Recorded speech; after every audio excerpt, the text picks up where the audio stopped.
All right. Wonderful. Looks like we are going live. Oh, we can see people too. Oh, nice. Hello, hello. Hello, how you doing? Excellent. Excellent. Hello, Daniel Gibson. Whoa. Hello.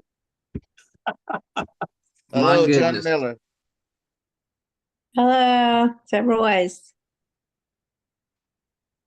It's great to see everyone. I wasn't Hi, expecting. my name is Tamika Williams. Hello, Tamika. I'm Kathleen Hurd with Florida Outreach Center for the Blind. Hi, Daniel. Hey, Kathleen. So thank you all for being so prompt. It's so wonderful to see so many people. We have 100 people on this call. It's pretty impressive. We're going to give it just a couple more minutes just as people are popping in. Unfortunately, we have more individuals than would allow for us to do introductions, but I can see you all. For those who are on camera, thank you so much for being on camera. And we will jump in with the actual presentation in just a moment.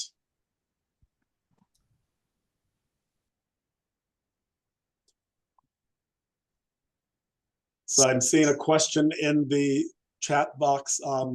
Yes, this will be recorded. The slides that we'll be showing today will be shared with everyone who's on this call. We have your email and we'll be able to forward this to you as well. All right.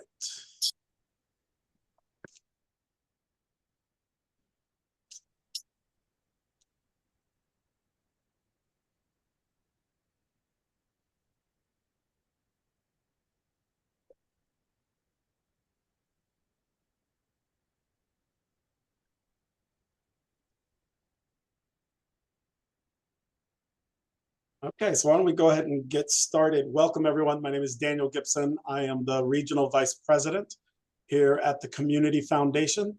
I can't believe it's been a year since I've been in this role. I remember almost a year exactly being on this Zoom call and being able to talk about the Community Foundation's grant cycle. And with the year under my belt, I'm really excited for this cycle because I actually know what I'm talking about this time. I've been around long enough to really had the fortune of working with the great community impact team at the Community Foundation and also working with you all. I've been able to see a lot of my good friends in the community, and we have really been preparing for this fiscal year 25 grant cycle. We have a few new announcements that we will make today.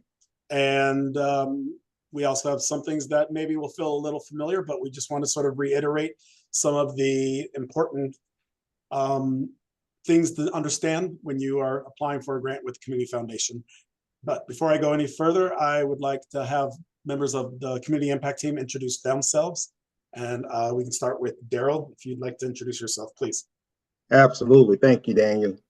Good evening, all. My name is Daryl Houston. I'm the Senior Director for Community Impact Team. I've been on staff for a few years now, so it's always exciting when we enter in this part of the year to connect with our community partners. Now, our team, before we go out into the community and present these slides and these updates on our grant process, we sit down and we discuss, we talk, and we determine which slides are going to be shared by who. But one thing we always discuss is what does each staff member want to walk away from the session with? And for me, it's always the opportunity to share with our community partners this grant process so you'll have a better understanding of how to approach it. Secondly, understanding our core focus areas that really drives our grant making. And last but definitely not least, hoping that you are ready once you walk away from this session, that you are prepared to submit a proposal in hopes of becoming one of our community partners for our FY25 grant season. So that's what I hope to get out get out of this. And with that being said, I will turn control over to my colleague, Corey Murphy. Hey, good evening, everybody. Corey Murphy with the Community Impact Team, Community Impact Officer. And it's great to see the turnout here virtually tonight. It's not easy to hop on a Zoom call at 5:30 after you've worked a full day of work. But to see everyone here, both new faces, well, new names. I have it kind of in the chat, kind of it's just scrolling, everyone saying hello. Seeing some faces, names I don't recognize and names I do, it's really amazing to see.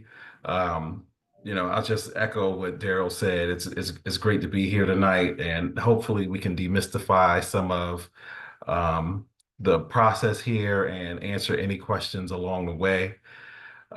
So it's great to be here tonight, and I hope we all can take away a little something from the presentation. Mabel? Good evening, everyone. Mabel Colon, also a Community Impact Officer. And I'm excited to see we're at 122 and counting, and all these names that I personally may not be too familiar with. So I'm really excited that you're here on this call to learn more about our grant cycle. And we hope that you leave with no questions and we answer every question that you may have. But if there are some questions after, there are some ways to get in contact with us. We do not have a cone of silence, so we'll get right into it. And just a little logistical piece, I will be managing the chat box during the session. So after a few of us finish with the introductions, the next minute or so, we'll keep the chat box open for comments throughout the presentation. And for the Q&A, we will hold off on answering some of those questions until the end. Some may be able to be answered throughout the presentation, and if not, then we'll make sure to get through them at the end of the presentation. Thank you. Thank you, Mabel. Thank you, Community Impact Team.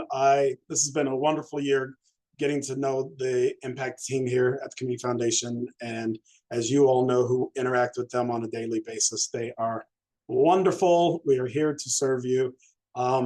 Also, one last logistical thing, we do have a question and answer box as well. So we're going to be looking at both. We actually would ask that if you know how to use the question and answer box for your questions, to put them there so we don't have to cipher through all of the chat boxes. But we will be looking in both rooms so that we can see questions, and we will answer those questions accordingly, as well as at the end of today's session. With that being said, so today's agenda is pretty straightforward. We're going to talk about how our grant process works. What are the processes, how we make decisions. We'll also talk about the different types of grants for those who have been through this process before. Some of this will seem familiar, but there are a couple new details even for our longtime partners. We will spend some time talking about our areas of focus. In the past few years, we've had 3 areas of focus that our partners have been familiar with. This year, we're adding capacity building back into the competitive process. In the recent years, we've actually done a non-competitive program where we've invested in some resources that we've helped deploy throughout the community. This year, we are using our funding to support capacity projects in our community, and we will give you more details about that in just a moment. We'll also talk about different requirements, eligibility, milestones, important dates for you to perhaps reserve and save, specifically around site visits, timetables. And finally, for those who are newest to the process, we will go through how to access our portal and how to get started with our process. Speaking of process, the first thing, we have a lot of information that we'll share on this call today. The first thing for individuals to think about is whether or not you're going to be applying for a summer grants program or a year-round program. And the reason that's important is that depending on which one it is, when you click on that, the process will look slightly different. You can see from this slide here that most of the processes are the same, except for in the year-round program, we have one additional process, and that is the letter of intent. So both opportunities open up at the exact same time. And the reason the summer grants process is shorter than the year-round grants program is for a couple reasons. Most importantly, we like to award those earlier so that the partners who we're able to support know in advance that they'll be having our resources to support their summer program. So we do award those a little bit earlier, so we need to make decisions faster. Also, we have considerably fewer partners who apply for our summer grants program. Last year, we had 30 organizations who submitted a proposal, and we were able to support 18 of those. So because the numbers are smaller, it's a less of a lift to read those proposals. So we start out with full proposals for summer grants programs. We read through those, we decide which ones we would like to have a site visit with. Because it's a shorter timetable, we do virtual site visits. Those will either be over the phone or via Zoom. And then we are able to make our award announcements in the first quarter of the new year. And we'll give more specific dates in just a moment around that. With the year-round grants, it's a little bit longer of a process because there are a lot more individuals who submit applications for that. Last year, we had close to 180 letters of intent that came in. We were able to invite back 148 organizations to apply with the full proposal. And then from the 148 full proposals that we read, we were able to award 117 organizations last year. So it's a slightly heavier lift. So with the letter of intent, it's a slightly smaller application, fewer questions in order to help us make that earlier decision. And with site visits, those site visits will be either in person or virtual, and not necessarily everyone even gets a site visit. We'll talk about that a little bit more, but it's just a numbers game when it comes down to it, with why the process, we start with a letter of intent versus a full proposal. Also, we have a really exciting opportunity that I'm going to announce now versus later in this presentation, because we don't want it to confuse members that are on the call, because it only relates to individuals who operate youth literacy programs. If you are a program that provides reading interventions, when we say literacy, we mean reading. We're looking at youth literacy programs with interventions from grades kindergarten to 12. If that is you, the process is going to feel exactly the same, but those projects will be considered for multi-year grants. This is the first time in a few years that we've been able to provide our forecast that will provide some multi-year grants in this cycle. And that's really because of you all. We've listened to our partners.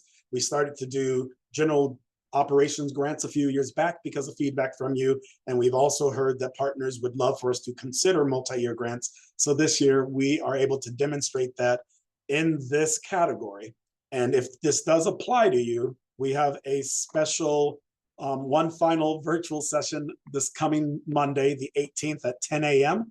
And in order to be on that call, you just need to register the exact same way you registered for this call. It'll be a brief hour-long question and answer session.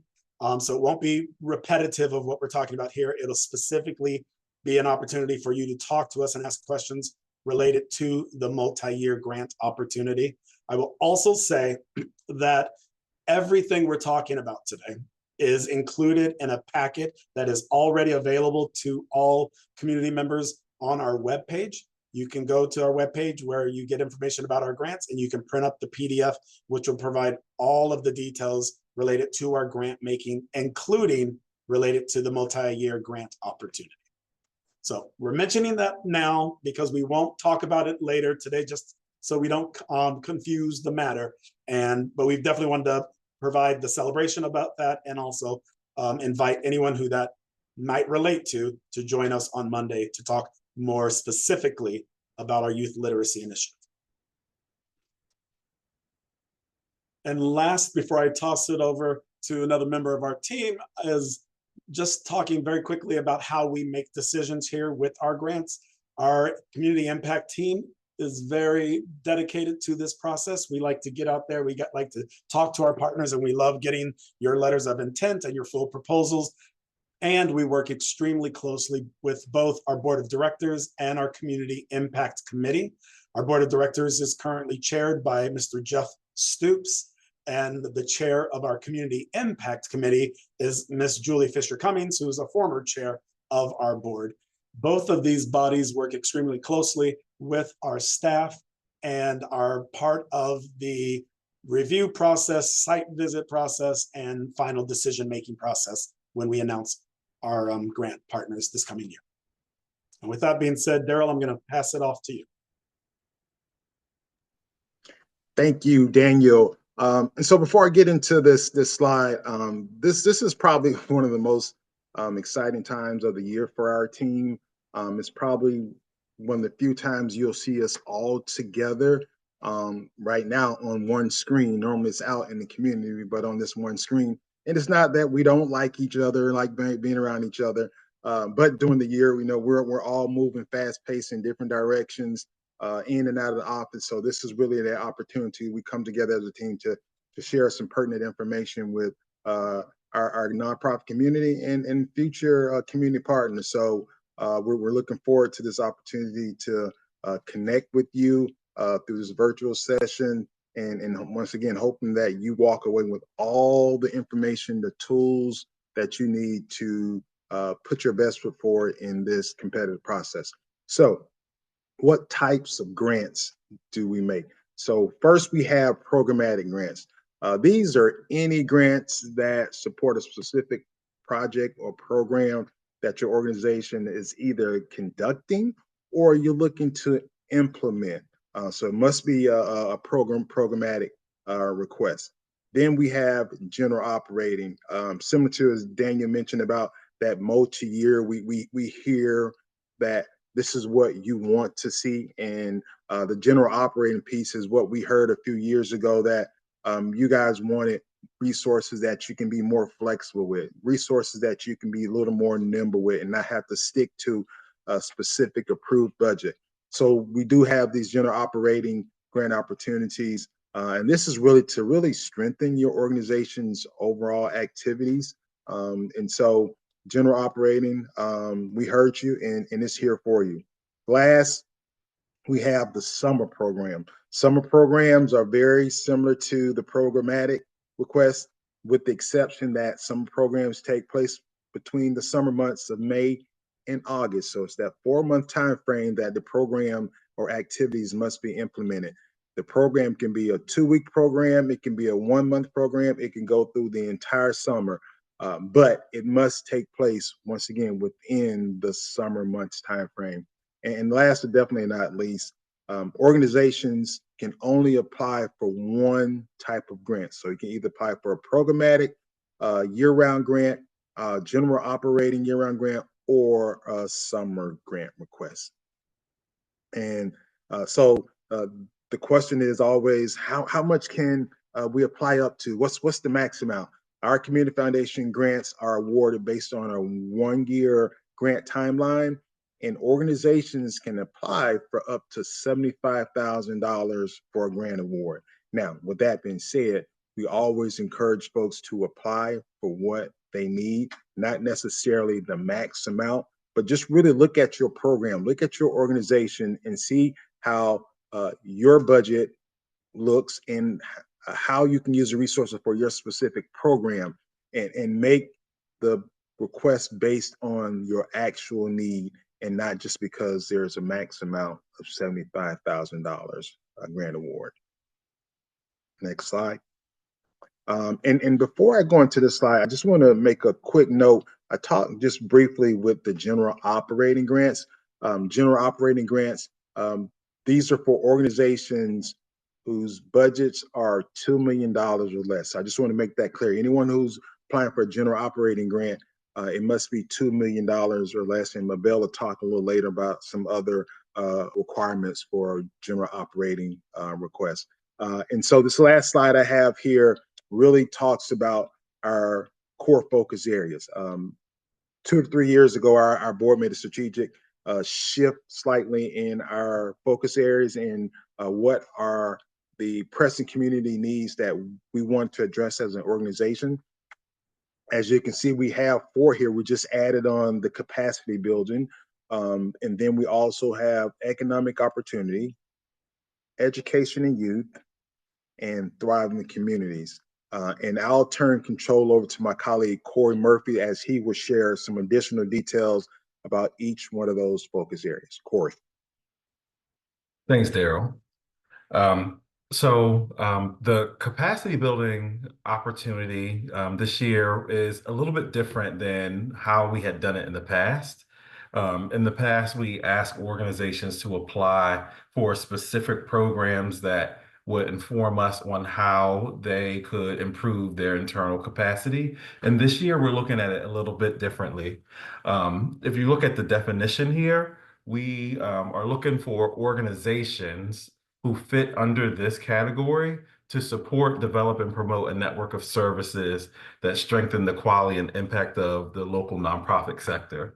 What we're looking for here are organizations that support other nonprofits, other 501c3s to develop their capacity. And so an organization applying under this focus area would be one that does this kind of work and it is a part of their mission. Some examples we have here are curriculum-driven programming or executive coaching. What we are looking for under this focus area is organizations that do this kind of work for other nonprofits, and that is part of your mission. One other piece I'll note about the next few slides. We'll have the definition here, and of course, you'll see this if you download the slides, and you'll see it in the packet we have available online. You'll also see examples here. These examples aren't inclusive of all the different types of things one could do. So when you look at this, just see them as examples. They aren't priorities, and they aren't inclusive of all the different types of work that's happening in our community. It's not inclusive of things we've supported in the past or things we will support in the future. Next slide, please.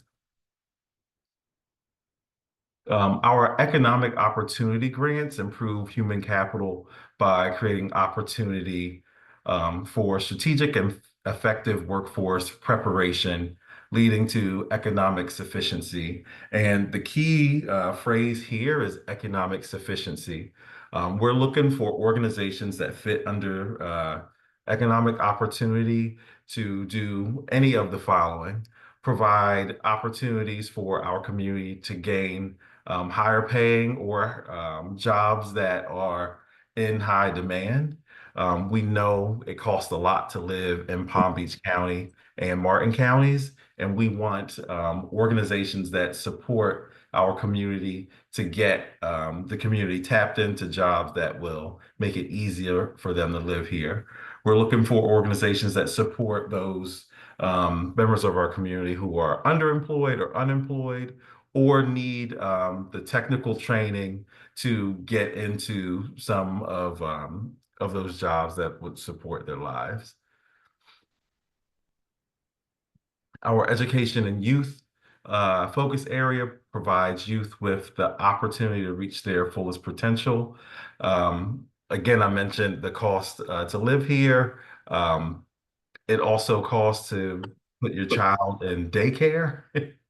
And so we're looking for opportunities that provide our youngest citizens of the county an opportunity to access not only daycare, but opportunities for them to learn while parents are off at work, access to education, support our at-risk youth environments with enriching opportunities for them to learn and grow, and also support youth literacy. Daniel mentioned our youth literacy opportunity before, and so we are that's something that we're definitely looking at here. Next slide, please. And finally, our Thriving Communities focus area. It really focuses on a broad range of community needs. And what we're looking for here are organizations that support our residents in living healthy and vibrant lives. So some examples of that are organizations that support housing and homelessness. So supporting our community in either getting into affordable housing or keeping the housing they have. That could be through rent assistance or assistance with utilities, support with health and wellness.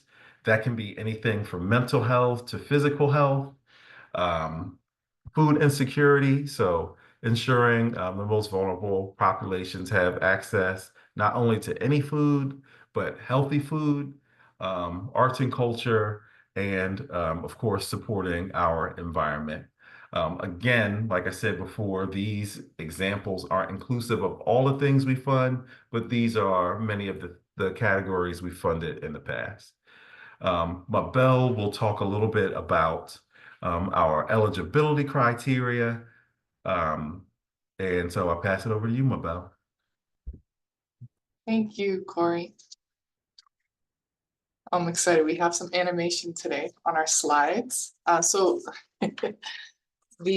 with us. This is, I think, our 5th time sharing this information. So we're reaching the finish line here.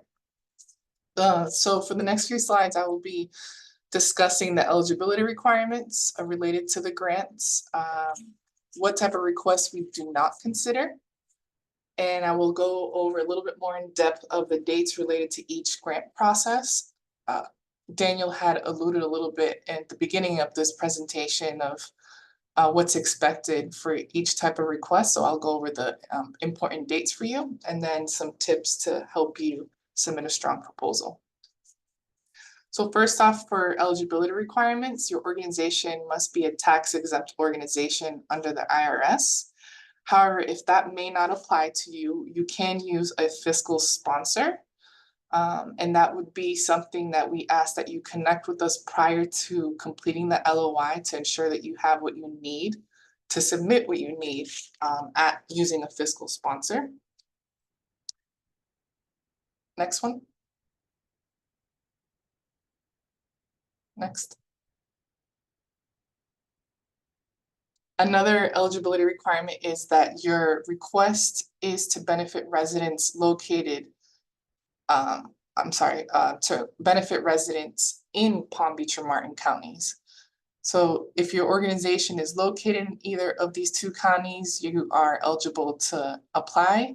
However, if your organization is located outside of these 2 counties, for example, Miami or Fort Lauderdale or Tampa or even outside of Florida, you can still apply. However, you would not be eligible to apply for the general operating support.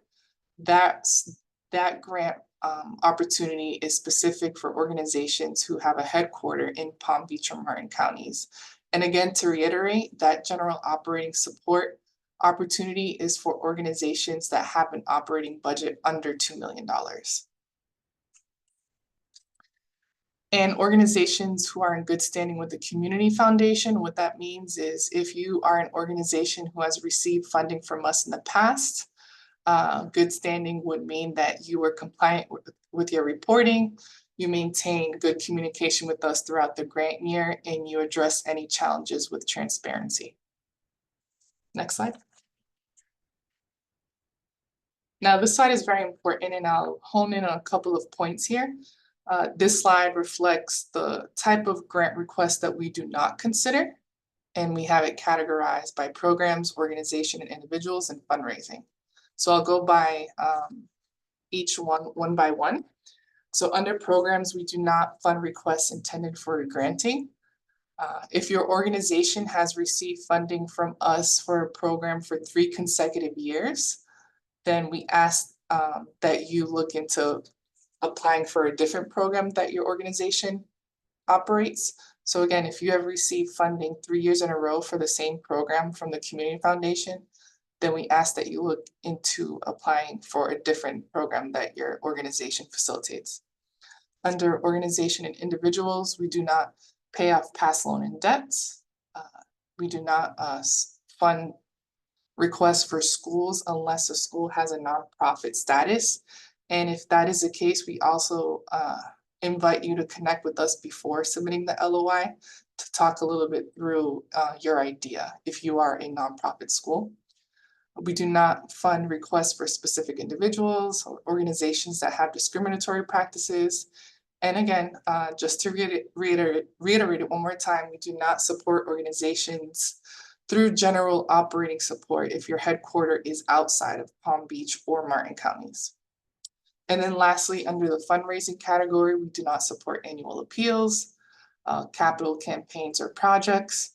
An example of this could be for a capital project is if you're looking to purchase a van to transport clients, we consider that a capital project and we do not fund those type of requests. For event underwriting, if you host an annual event, we consider that an event. So we would not fund those type of requests. An example of that could be a back to school bash of some sort. Agency endowments we do not fund, and to pay off any debts or budget deficits. Next slide, please. Now, for those that are considering applying for a summer program opportunity, this slide is for you. Feel free to take a screenshot. I'm not sure if we've mentioned it yet, but this PowerPoint is available on our website already. The recording to this will also be available on our website by the beginning of next week. And you will receive this PowerPoint in an email by the beginning of next week as well. So there are opportunities for you to jot this information down if you don't have the opportunity to do so at the moment. Our grant cycle opened on November 1st, a couple of weeks ago. Applications are due December 20th at 5 p.m. There is no wiggle room for this deadline or time, so we please ask that you log into your grant portal this week. If you're having any login issues, contact us so that we can troubleshoot it ahead of time, and we will have our email address available at the end of this presentation, and we ask that you reach out to us using at that email address. Again, for the summer program requests, we will conduct site visit calls with some organizations just to get a little bit of clarity on your request and learn a little bit more about your organization if you might be new to us. At the middle of March, we'll award the notices. In late March and April, we will do your outcomes calls to discuss how you measure impact and success through your program. We'll have you sign your grant agreement, and the funds will be dispersed that month. And the grant period is May 1st to August 31st for 2025. Now that doesn't mean necessarily that your program has to run throughout May 1st all the way through August 31st. It could be in any given time frame during those months. So if your summer program is all summer, that's fine. If it's a few weeks, that's fine. It doesn't need to operate the full summer either. Now, this slide is speaking more for the year-round opportunity. So that would be the programmatic or general operating that Daryl spoke about earlier. It follows the same deadline process as far as that LOI will be due Friday, December 20th at 5 p.m. Again, no wiggle room. Same advice, please try logging into the portal sometime this week to ensure that you're able to log in. We'll review the proposals in January and invite a select group of organizations to submit a full proposal. That will take place by February 3rd, and you'll have a whole month to submit the full proposal by 5 p.m. on March 3rd. From there, we'll do site visits with a select group of organizations in March, and we're a team of 4. And as you heard earlier, Daniel alluded to us inviting 140-something organizations for a full proposal last year. Unfortunately, we can't stretch ourselves that thin in a span of 4 weeks. So we can only conduct site visits with a select group of organizations. And typically, we select and invite those organizations if they are new to us as a community foundation. It doesn't necessarily mean that you're new to the community. You may have been doing work for years, but if you're new to us in our grant process, we'll very likely invite you to do a site visit.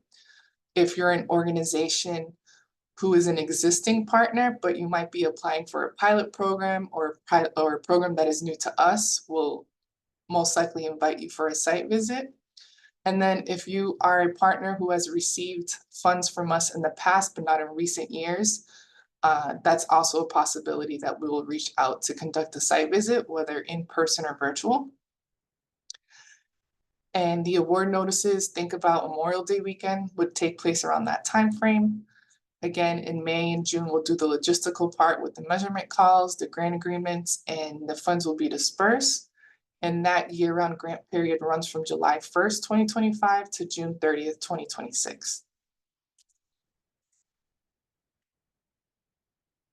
And lastly, we have a few tips for strong proposals. For some that have been part of this or have participated in one of our info sessions the last couple of years, the slide may look a little familiar to you, but we have gotten feedback that it has some useful information. We just want to be able to share as much information to help you submit the best proposal that you can. So we'll start off with the 4 C's.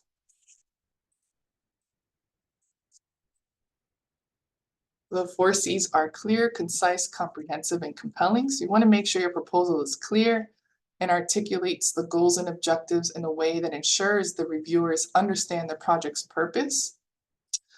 Being concise helps the proposal be focused and engaged and avoid lengthy explanations or unnecessary jargon. So you'll see that there's different text limitations when you answer the questions. If it says you have up to 1,500 characters to submit your answer, you are not required to go all the way up to 1499. If you could say what you need to say in 1,300 or 1,200, you're more than welcome to do that. But at the same time, be comprehensive in your explanation. Make sure you don't leave out any important information and that you're not too brief in your explanation. And then compelling would be ensuring that you highlight the unique aspects of your project and why it matters. So that could be not only just data, but also stories and testimonials. There are points in the LOI where you can include additional information. That could be a place where you could do that. And then to cap off the tips for the strong proposals, we also want to make sure that you ensure the impact of your project by generating visible results and ensuring they're measurable through outputs and outcomes.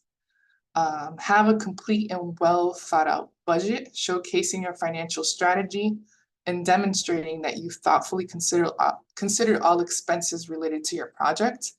And one of our team members will speak a little bit more about the budget form later on in the presentation. And then collaboration highlights the project's community ties, commitment to partnership, and maximizing resources for greater impact. So I'm going to pass the baton over to Daryl, who will speak a little bit more about some key elements of our LOI, and then just things to look for when you're completing the LOI or similar application. Thanks, Mabel. Before Daryl jumps in there, I'm just going to say that we are seeing questions pop up. That is amazing. Do not be shy. Keep the questions coming in. We are able to provide some answers in real time, but we also will restate some of the questions in just a moment when we start our question and answer session. And we are just about at that point. So hold tight. Daryl? Thank you, Daniel. So for this final phase of the presentation part, before we get to the Q&A session, I'll just briefly walk you through accessing the application and share with you a couple of key areas in the application that have been updated for this year's process. So when you go to our website at yourcommunityfoundation.org, in the top right-hand corner, you'll see this login word. And once you run your cursor across that, the grantee login will drop down, and that will take you to our grant application platform landing page. At that point, you will be able to either access your account that you've already created, or you can create a new account for your organization if you have not done so already, and then you'll be able to start the application. Next slide. So what we built into our process this year is what our nonprofit status, or I guess we can call it a eligibility quiz, to ensure that your organization doesn't start the application and gets halfway through it or gets all the way through it and realize, wait a minute, I can't even submit an application. So we want to make sure we prevent that from happening. So we'll start you off with this eligibility quiz. And so you'll be required to put your organization's name in. And then the next question will ask if you are a 501c3 organization. If you check yes, next page. it will take you to the previously funded community foundation page. This is where you'll put your project name. Also, this is a section where Mabel just mentioned earlier that we do not support the same program for 3 consecutive years. So if you put your project name in and you say, yes, I've been funded for 3 consecutive years for this program, you will not be able to move forward in the application process. However, if you click no, you will be able to move forward in the application process. Now, for organizations that are potentially planning to use a fiscal sponsor, you will be taken to a different page. So once, as an organization, when you go through the application process and you click, yes, I plan to use a fiscal agent, you will be then taken to this page. This is where you'll click, yes, I have incorporated with the state of Florida. And just a small note, in order to apply just as a nonprofit to use a fiscal agent, at a minimum, you must be incorporated with the state of Florida through SunBiz. So you can't be someone who's created a program and you're asking a nonprofit to serve as your fiscal sponsor. You must have an EIN for your nonprofit under the incorporation of the state of Florida. So if you click yes, it will take you to the point where you'll actually have to complete a fiscal agent form that will have you to put all the fiscal agent information in there. As you can see towards the bottom, there's a highlighted section there.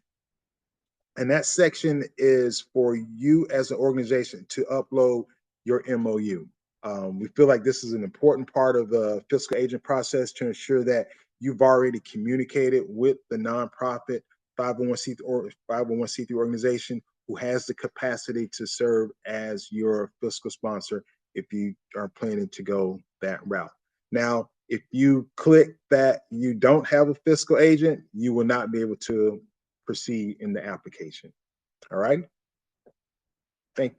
Now, these last 2 slides quickly are some updates in terms of the budget information, depending on which application, which grant you apply for, should I say. So if you apply for the programmatic grant, you'll be required to submit organization's operating budget that's been approved by your board of directors.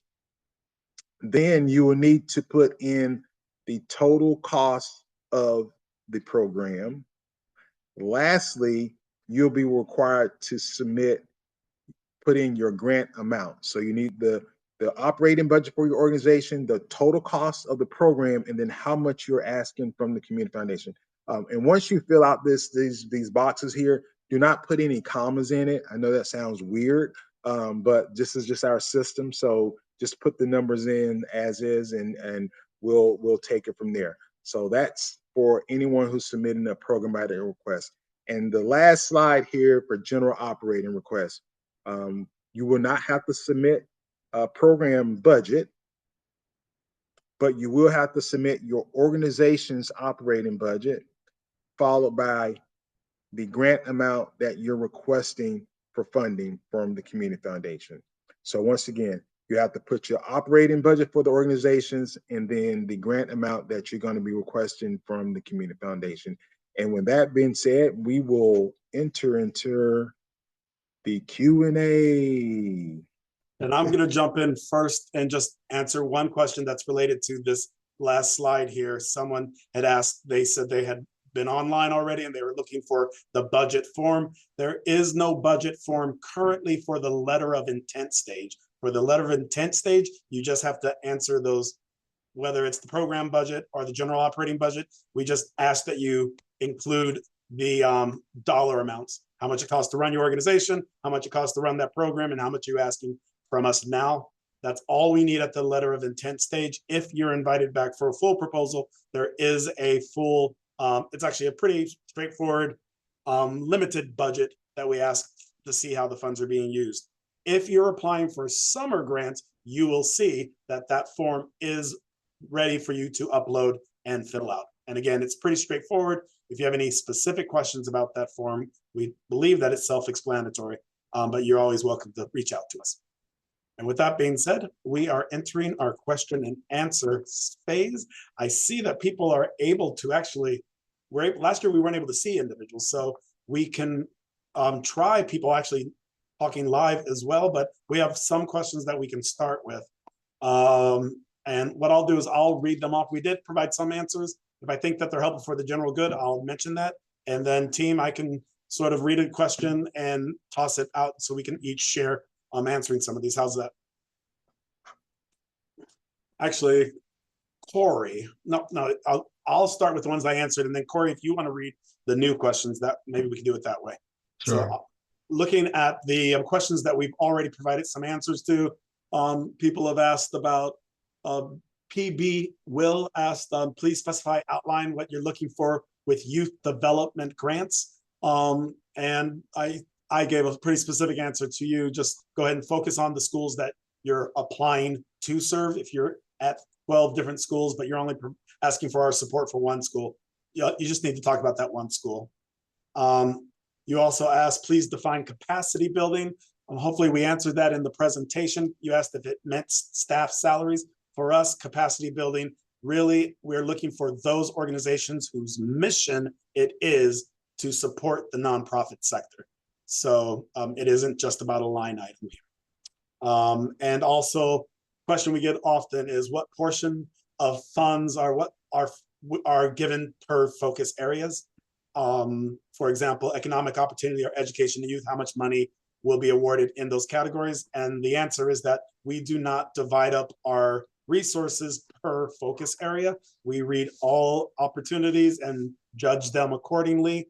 And we do not have a preset determination of how much money will be awarded per focus area. So Corey, I'm going to toss it over to you if you want to read off the next question, and we can decide who's best to answer it. Yes. So I'm going to start here with the question about a $75,000 cap for a summer grant cycle. So it seems the spirit of this question is asking, do we have a cap for the amount of dollars awarded over the summer? Daryl, you've answered that before. Do you want to answer that one? Sure, I can do that one. So for anyone who's applied for a grant from the Community Foundation, you've been awarded an amount. It is okay to apply for a larger amount the next year. Once again, it's not a guarantee that you will receive that larger amount, but the opportunity is there for you to apply as a community partner for that larger amount. Thank you, Daryl. Next question was a question around data and how to show how you talk about your community and how to show community need. I'll read it specifically. How will we show our kids are at risk? We do not receive financial information for each student, but they attend Title I schools and partake in the free reduced lunch program. Are there other ways to show that they are at risk? I actually provided a written response to that one, Corey. So I'll go ahead and answer that. Is just, yeah, I would say, use your best judgment. We don't look for a specific individual or our specific school data. If you are at a Title I school, that tells us a lot already. We know what that means. And if you wanted to back that up with some data, you can always do just population data, maybe from the school district level, maybe at the specific school level, if you have access to that. Thank you, Daniel. There was another question asked. Daniel, maybe you answered this. This is about the general operating grant and criteria around that, around headquarters. Just to reiterate, there are two major criteria to be able to apply for a general operating grant. One, your organization's operational budget has to be under $2 million. And two, your organization's headquarters must be in our footprint, Palm Beach or Martin County. Let's see. So just to clarify also with what Corey just said, you would be eligible to apply for programmatic. You just wouldn't be able to apply for general operating. That's right. Thanks, Daniel. There is a program, a question. I have a program that is arts and culture and could be a summer program. Can you be both? So when you are thinking about the focus area you should apply under, that just helps our team know how to categorize the program that you're doing. Whether or not you apply for a year-long program, a year-long general operating program, general operating request, or a summer program is up to you. So the way I answer that, look at what you need and when you run your program. And if you decide that you want to apply for a summer program that operates specifically between May and the end of August, then do that. If you're applying for year-long resources, then apply for that. It's totally up to you. Another question, as I reviewed the LOI last week, I did not see a separate budget form. Did I miss it, or is it in the full proposal? That's a great question. So the way we're doing it this year, to streamline. I think, Dan, you answered that one, right? Yeah, that was the first one I answered. So Okay. we're good with that one. Okay, cool. So I think Can we apply for two categories, capacity building and thriving communities, even if you stay within the 75K? Oh, Corey, Um, are you answering? I'm going through the chat box. I don't know if that's, I've been answering these. yeah. Why don't we, if they are, we can keep going. Just, they're good for the common good. Just keep running. Yeah, cool. So you can only apply within one category. In fact, in one focus area. In fact, the application won't allow you to select more than one focus area. So for whatever your request is, pick the focus area that best aligns. There is a question here. What is the fiscal agent? That's a deep question. Who wants to answer it? I can I'll answer. answer it. A fiscal Okay. agent is an organization that is going to represent you fiscally. So if you don't have your 501c, they would be an organization that has a 501c3 and is willing to receive the dollars on your behalf. And then through that MOU you have with them, they would release the funds back to you based on whatever arrangement you have with them. So essentially they are taking on the liability of accepting the funds that we have, that we're willing to give on behalf of your application. And if you need more information than that, we're more than happy to talk to you offline. Thanks, Daniel. I've been to the online form. Typically, there's a budget template. Okay, it looks like we've answered that. Typically, there's a budget template. It just asks for a listing of allocation of general funds. Yes, you'll find that in our grant process this year, we have moved some things around. So what we are requesting in general operating or program grants this year is different than what we've requested last year. We are asking for a budget narrative for this first phase, the LOI phase, and then in the next step, we'll be asking for a complete budget, and that'll minimize the amount of work that our community partners would have to do as they apply in this initial step. Here's another question. How much can you apply for as a first timer? So this is for new organizations. How much money can you apply for? Well, you can apply for up to $75,000, but you just need to make sure that your grant request makes sense. Last year, of the 136 organizations we funded over the summer and for full year programs, we awarded 10 $75,000 requests. And so, though we try to award as much money as we can to ensure that we are spreading our money out to as many community partners as possible, we don't award everybody $75,000. Anybody want to elaborate on that? No, I think that's good. That's good? Okay. For education programs, is sports education included under this umbrella? I would say yes, absolutely. It's a youth program. We the listings that we provided in our examples were simply that, examples for those focus areas. But if you have a education program that focuses on sports education, you would be eligible to apply. Thank you, Daniel.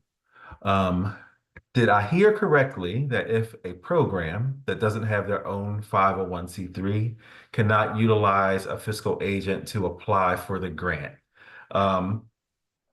I'll explain that in a couple sentences. And thanks for the question, Jamie.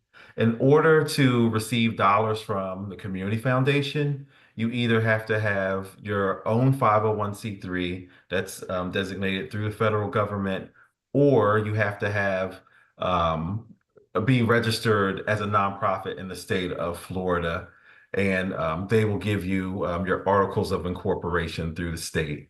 And so if you don't have either of those, you won't be able to apply. But if a program doesn't have their 501c3, they are able to use a fiscal agent. So I'm going to jump in here, Corey, help you out here. They got a lot of it. I didn't realize there's so many. See if we can sort of get through these. Are you asking for current budgets for the fiscal year 24-25? I would say whatever is your most recent budget that's going to be impacted while the program is running. So whatever's your most recent budget. Do you prefer to fully fund projects or match funds by others? Daryl, do you want to answer that? Sure can. So if you have matching dollars, that will be, we'll probably look at that as a priority over funding a full program, because if we know that our dollars are being matched 1-for-1, it leverages other resources and other organizations' support that are being put into the program. It strengthens your request opposed to us just funding the full program entirely by ourselves. Great. Got another one for you, Daryl. Would environmental education programs impacting kindergarten to 12 classrooms fall within the thriving community or education and youth focus area? Yeah, I would say anything with environmental education will fall up under thriving communities. As we look at that as a key area within our thriving community section. So anything that falls within environmental focus, it would be education or preservation or conservation. So environmental thriving communities. Great. Sammy, you're asking if we could actually share our email address. I'm going to have us put it in the chat as well, but let me see if I can share that real fast. It's in there. Corey put it in there. Oh, you put it in there? Great. Yeah. All right, Sammy, if you need that, let us know, but it's info@CFN. Is that right? Actually, you guys say it. I don't want to say it wrong. It's CI grants at cfpbmc.org. Thank you, Corey. No problem. Will you consider funding new programs? Mabel, you can answer this. Will you consider funding new programs within their first year of implementation, or do programs need to be established? I'm assuming a pilot program. Sorry, I'm trying to answer the ones in the chat box, which now it seems like there's a lot of repetition happening. To answer that question, do we fund new programs? Yes, we have funded new programs. My guess is the question is if it's a pilot program. Sounds like it, yeah. Yeah, versus a new organization. Yes, we have funded pilot programs. Thank you, Mabel. I didn't realize you can go back to answering the questions again. No, it's okay. I think I had asked folks to transfer Yeah. questions over to the Q&A, and now We're getting caught up. We're caught up. If we received the first time grant last year of $25,000 for a program, would it be advisable to ask for $50,000 or $75,000? I would say ask for what you truly need.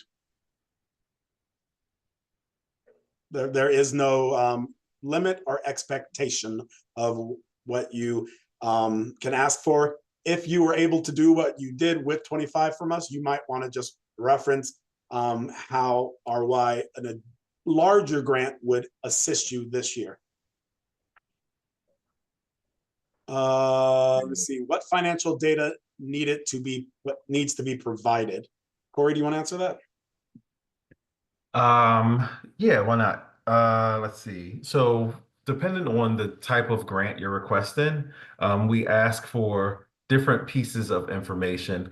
However, all the information we ask for you can easily come to it. So for summer grants, we ask for a budget narrative, a budget. I believe we asked for an operation budget 2.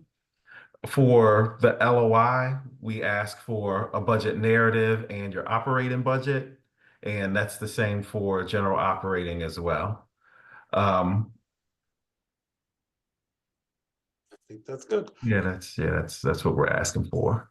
The next question is any data outcome information required as part of the letter of intent? You want to answer that as well, Corey?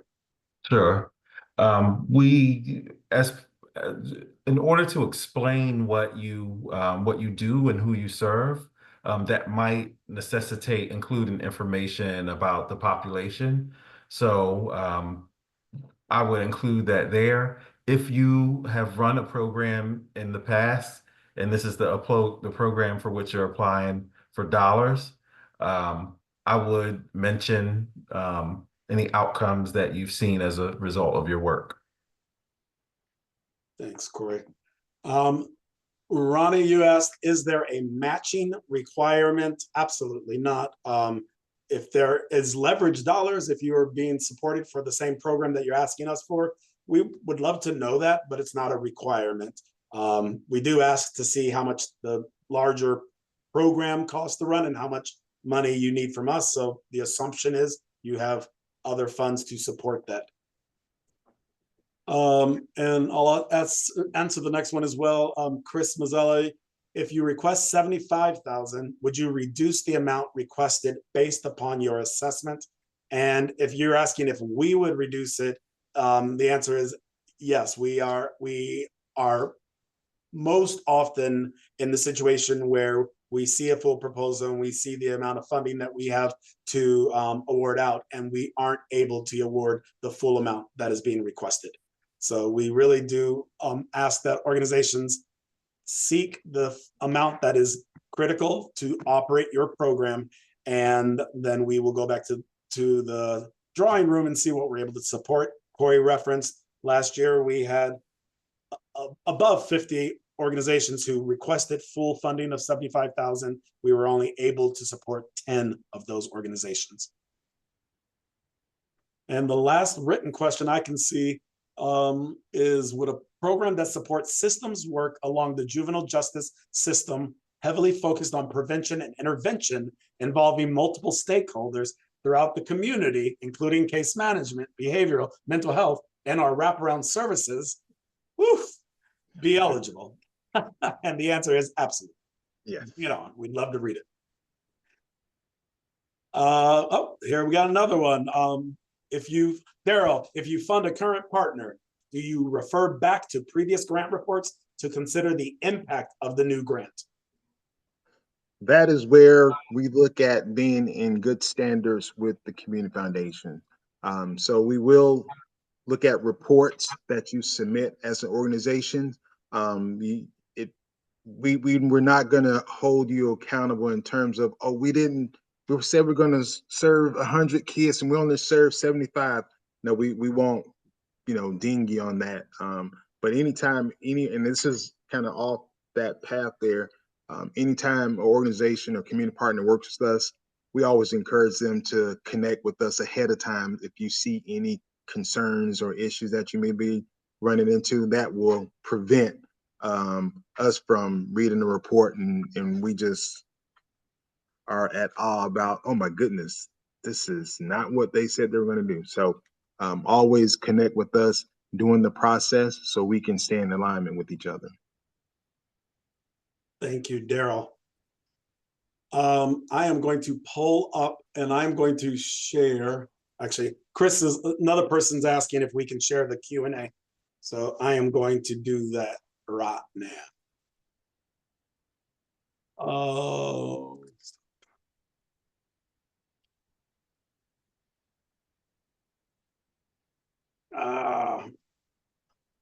It's not letting me do it right now.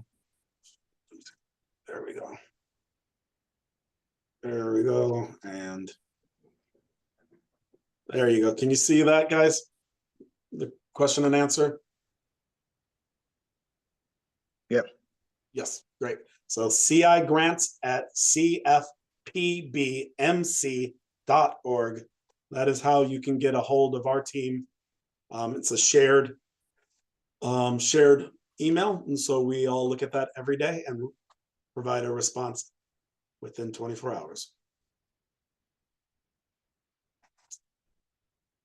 So I can't see the box. Are there any other questions that have popped up? Are we? Looks like we're good. We're good. All right. Well, I would like to just yet again reiterate my gratitude for you all taking the time to be on this call today. We look forward to this time of year to continue the great work that we're able to do of supporting the wonderful nonprofits in Martin County and Palm Beach County. We referenced earlier in this presentation that we do not have a cone of silence. So if there's a question that pops up, you're welcome to shoot it in the email. We're happy to respond to you that way. And if you have something very specific to your organization that you need to bounce off of us, we're happy to have those conversations as well to the best of our ability. It does tend to be the busy time of year for us. And so we prefer to initiate questions through the question and answer process through the shared email, because sometimes we can answer those pretty quickly and keep moving. But thank you all for taking the time today, and we will see you soon. Happy grant writing.